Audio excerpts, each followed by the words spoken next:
Welcome to How's Your Wine, episode 15, and this episode features Tad May of VinoVida Wines.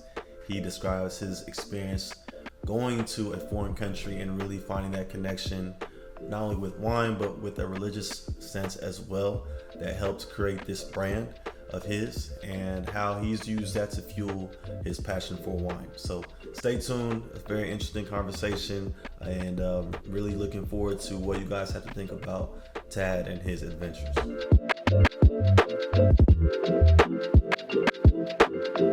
All right, welcome to How's Your Wine. My name is Nelson Riabor, and I'm here with Tad May. Tad's been grateful enough to kind of allow us to learn more about him and his journey in the wine space. So I want to give him the mic and let him introduce himself. Well, thank you, Nelson. I very much appreciate the opportunity to chat with you today. I am the founder and principal of VinoVida Wines.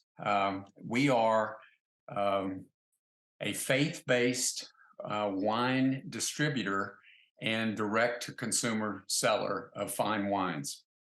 I started this business about 4 years ago, and well, actually, about 3 years ago. We started working on it. It took a lot of pre-work before you can actually, launch the business. And so we launched right before COVID. So, Man, yeah, it's been a challenge, but it's been a fun challenge. I mean, anytime you tell people that you're in the wine business, it usually brings a smile to their face, and they want to become your best friend. So that part's been good. But I started the business really. I'm not a lifelong wine person, but I started the business because I was looking for business as missions opportunities. And the business as missions is a space for kingdom impact businesses. And specifically, I was on the board of a ministry here in Dallas called East West Ministries. And we were looking for business opportunities in countries where we send missionaries, and trying to find strategic businesses where we could import things from countries and use our missionaries as quality control type people. Well, we ended up having a Spanish wine maker wanted to come to the United States, never had exported to the U.S. before. And we got connected to him through one of our missionaries in Spain. oh wow. Yeah. So I wasn't trying to get into the wine business. I was trying to find a business opportunity. We were vetting teak wood from Indonesia. We were vetting cassava plants in Central America. And then all of a sudden this wine business falls into my lap. And so anyway, it's been a great experience. We've got 6 wines from Spain, seven from Spain, 6 from Australia, and then about 40 from the West Coast US, Oregon, Washington State, and California. So how did it make you feel to basically have a Spanish wine label reach out to you while you've been, working so hard to find this, next step in your business ventures, and now you're like 3 or 4 years into the wine space? Yeah, it was really the confluence of events. I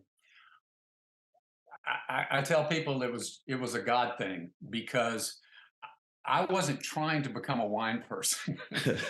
and um, and really, well, I'll try to be brief. It's a fairly long story, but so the East West Ministries has a fairly large donor base, and so when the missionary contacted us, I said, I don't know anybody in the wine business, and so I asked people at East West, do we have any wine guys, in our donor base? Well, it turned out we did. and he had retired as the #3 wine distributor in the state of Texas. So I contacted him and told him about this opportunity. And I said, look, can you come out of retirement and give me, 6 months or so to help me vet this and see if this guy's legit and, help me determine whether this is something we want to do. He said, sure. He goes, I love Spanish wines. And so he said he'd be glad to. So um, we had a couple of Zoom meetings. This was like back in 2019. We had a couple of Zoom meetings with them, and then Bill, my friend that came out of retirement, he said we need to go to Spain. We need to taste his wines and meet him. So we did that in June of 2019. 2 weeks before we go to Spain, Bill has a dream, and this is for real. You can look at the video on my website.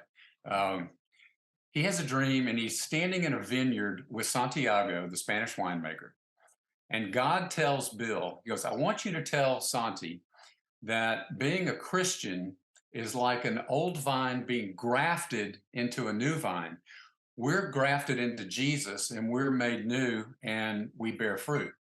He said, I want you to tell him that because he's not in my kingdom and I want him in my kingdom. That was 2 weeks before we go to Spain. Right. We go to Spain, spend a week with Santiago, the missionary, and we shared the gospel with several people. A couple of them came to faith, tasted some phenomenal wines. Last day, we're in a vineyard, meeting with Santiago. And Bill says, Santi, I know you know who Jesus is, but I know you haven't accepted him as your Lord and Savior yet. And I want to know what's keeping you from doing that. But before you answer me, he said, I want to tell you about a dream I had. So Bill shares the dream with him. And afterwards, Santi stands up and he says, I've been wrestling with so many issues about faith. You've answered all my questions this week, and I'm ready to make Jesus my Lord and Savior. And so we led him in a prayer of faith. And so that was sort of confirmation. When I say we were trying to find a business as missions, this found us. And lo and behold, the Spanish winemaker came to faith because of our relationship. So it really has been a cool thing. And we've since then, we created a label called Grafted, which if you've been to our website, you've seen that. And we own that label. We trademarked it. We've got several Pinots from Oregon. We've got a Napa Valley Cab. Anyway, some great wines under it, and we've trademarked another label called Angel Ranch. Okay. And then we partner with Santiago on our 3 Spanish brands. So, and then we rep other winemakers like the Messenger and Girls in the Vineyard. Rob McDonald out of Napa makes those wines. We carry those. We also carry Amadio from Australia. Never been in the U.S. before, and we're the first ones to carry them here. So anyway, it's been interesting. That is like an amazing story, just the way y'all built that connection, just through, again, just faith and just like the pursuit of trying to, bring wine from a whole nother country to here. Now, given that though, like what, 6 to 8 months later, you have COVID-19 and the pandemic. How did that impact your business as you were trying to get that off the ground? It terribly. I mean, it was one of those things where restaurants were closed. Our business model was to sell into restaurants, retailers, and then do in-home tastings. And in-home tastings were really where we wanted to create an ambassador program and get a lot of people doing those tastings for us. And so we couldn't gather. So, we were just shut down. We were able to sell to a handful of restaurants, and but we lost money for the first 2 years, and which is not totally uncommon in a startup, but we lost more than what we wanted to. Right. But it's been hard, no doubt. And so once you realize, okay, we can still keep this business going? Was there like an inflection point where you were like, well, we have nothing to lose here? Like, we're really just backs against the wall trying to make this work. Yeah, it was very gradual. It wasn't like a all of a sudden, we things took off. It was bit by bit, and it was, you know, slow and steady. We're still waiting for the hockey stick, so to Right. speak. Um, but we're in some really good restaurants. And we're in, great retailers, Pogo's, Dallas Fine Wines.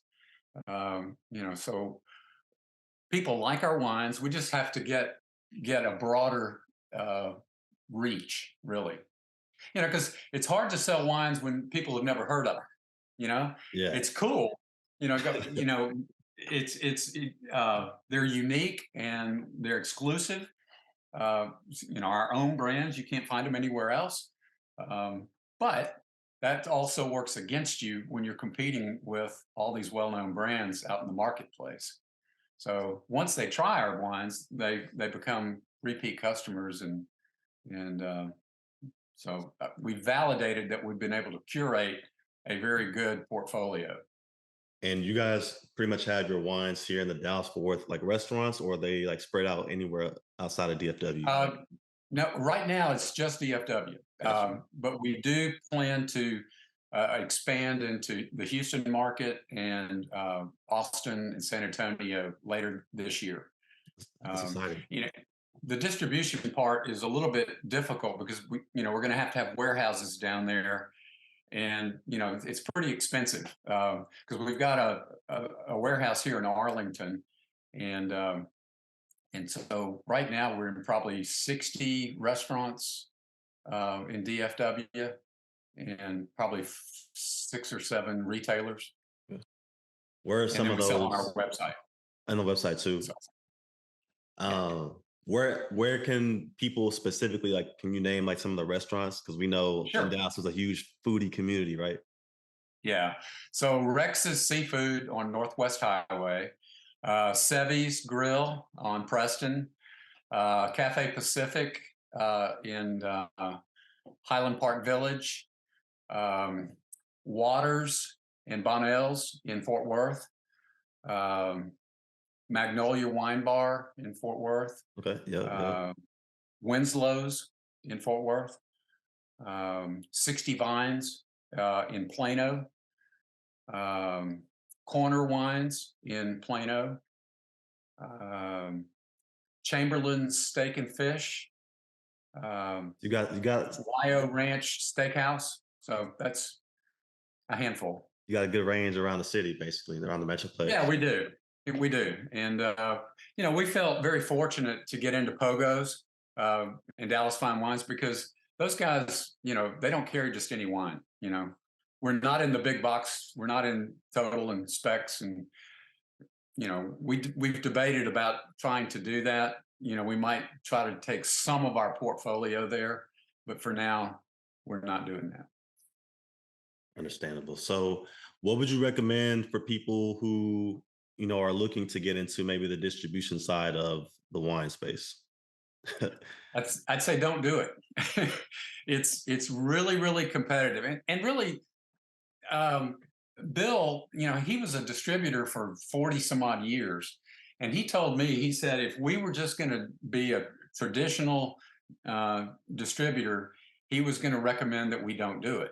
He said, but because we had the in-home tasting model, and we were going to build up, ambassadors, try to get 50 or so ambassadors.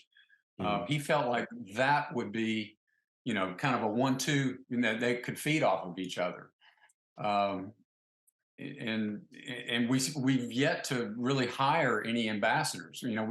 We've talked to a handful of people, but I'm 65 years old, and I need some young people to come in and help get that going. And so we're still looking for folks to help populate our team.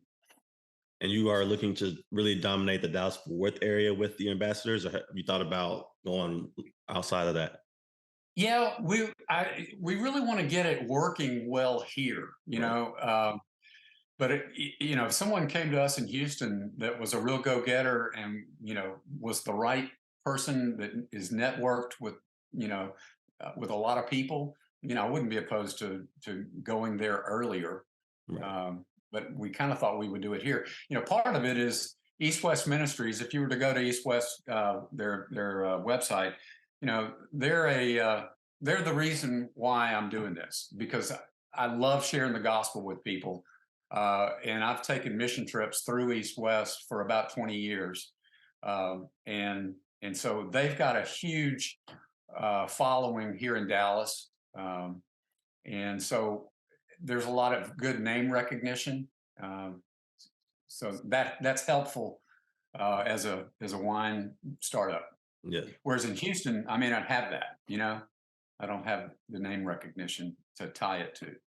That makes a lot of sense there. For you being we kind of talked briefly before we started recording. You have been a wine consumer for a while now. Kind of a little icebreaker. Can you name like maybe your top 3 to 5 bottles that you've enjoyed within your wine consumption days? Oh, sure. Gosh, before I got into the business, um, let's see, Roar wines from the Pizzoni family out in Santa Lucia Highlands. That still is one of my favorite wines. Uh, let's see, it's easy to throw out Opus One and some of those, but gosh, I like my wines almost better than most others, especially like McIntyre. We carry Steve McIntyre's wines, and I'm a big Pinot Noir guy, and I think Steve's Pinots are some of the best in the business. I'm not a big cab drinker, so I used to drink a lot of Zinfandels, the Okay. Turley Zins, and but I'd put the San Lorenzo, the Pearl, which we carry. It's Pete Sagasio's Zinfandel. It's the highest rated Zinfandel blend of the 2016 was the highest rated ever awarded by Wine Spectator, and we carry that. We very very limited production too. So um, Okay. Schaefer. I'd say Schaefer was another one that I liked in terms of when I had to drink a cab. That was pretty good. Where are you from originally? Grew up in Shreveport, Okay. and then we lived in Houston for about 17 years before moving up here about 6 years ago. Gotcha. Love So Dallas. Dallas is a great place. Dallas is pretty cool. I've been fortunate enough to live here my whole life.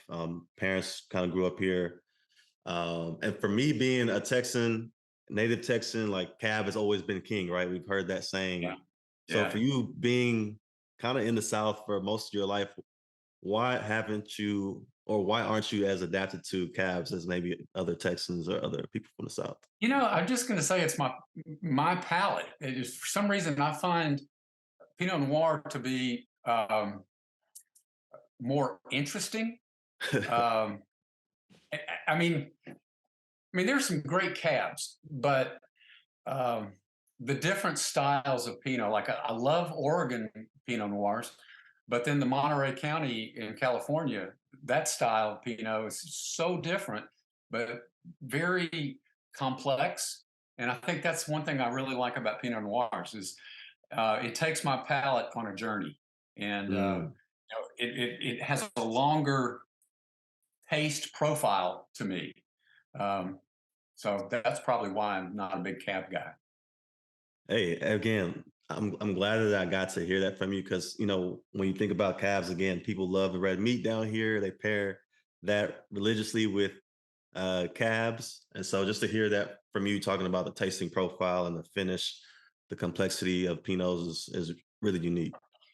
Yeah, it's funny. I'll give you another tidbit. Have you ever uh, paired? Excuse me. Have you ever paired sparkling white wine with your steaks or your beef? I have not. Okay, um, I recommend you try it. Okay. We have the Amadio Sparkling Brut. It's a non-vintage sparkling brut from Australia, and it has very tight bubbles. Okay, and it's a combination of Pinot Noir, Colombard, and Chardonnay, and it is absolutely delicious. I'm not a big bubbles guy, but we pair that wine. We'll pour a glass of the sparkling brut and a glass of Pinot Noir or Cab, Hmm. and have that with our steaks. And I'm telling you, you will be shocked at how good it is. I mean, what you know how when you take a bite of steak, your first bite is the best bite. Yeah, that's that So feeling. when you're drinking a sparkling wine with it, you get a first bite every time. It cleanses your palate. Okay, I'm intrigued now. I'm intrigued now. I might have to do that tonight. I was very skeptical. I thought, no way, because I didn't even like bubbles. Well, absolutely loved the Amadio Sparkling Brut, and I've actually tried that with some other champagne style wines, and didn't really care for it. I mean, I know that sounds like I'm trying to push my own wine, Oh no. but yeah, you got to find the right one for your palate, and you will really enjoy it, I think. Let's let the that might be one of the pairings we do next on our channel. So let's Cool. keep that in consideration for sure. Yeah. Awesome. I know we are running short on time, but I want to make sure Okay. you kind of get your information out there for the listeners too. So where can Okay. people, look for your wines and how can they maybe get in touch with you? Yeah. You can go to VinoVida.com and go to the website, order, and we 3 bottle minimum, and we either ship it to you or deliver it locally. But we ship all over the United States. So, but yeah, VinoVida.com, and or you can send me an email at tad@vinovida.com. So, and that's TAD. So that's how to get in touch with us. Sounds good. So I have two more questions for you. Sure. One is again back to more of a personal question for you. When was the moment when you knew you fell in love with wine? Ooh. Mm. Golly. Uh, I would say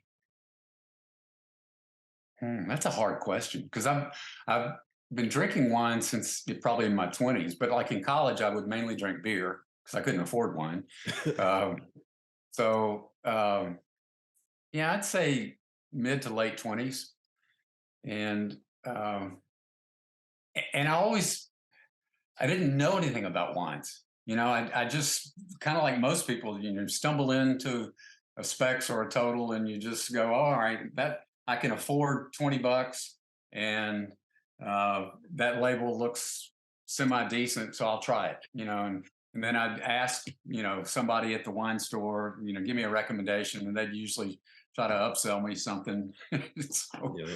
um, but trial and error, and I'd say I really got into it though in my late 30s, early 40s. Is when I really started drinking more of it than I probably should. And then last question. We got connected through Tim Mofford, who I just spoke to about a week and a half ago. He's been Yeah. a really, really good dude to connect with on my own personal level because he loves wine. And he's from like the Oregon region, like the Pacific Northwest region. So for someone like him and someone like me, for a lot of us that are getting into the wine space, you know, through COVID or through our like early 30s, what would you recommend for us to do to continue on this journey? Have you ever visited Wine Folly, their website, winefolly.com? Yeah, I'm You actually got the book? There you go. yeah. That is a great resource, and I think using that as a springboard, and then tasting as many wines as you can, I would recommend, excuse me, I would recommend learning about the winemakers specifically, because knowing where your wine comes from, you will avoid buying crummy wine. A ton of wine out there is loaded with additives, dyes, sugars, and you don't want that. And people ask me, well, how do you find that out? Well, you gotta know where your wine comes from. You got to do a little bit of research, and that's where, like somebody like VinoVida, all of our wines are clean, not minimally manipulated, is what we like to say.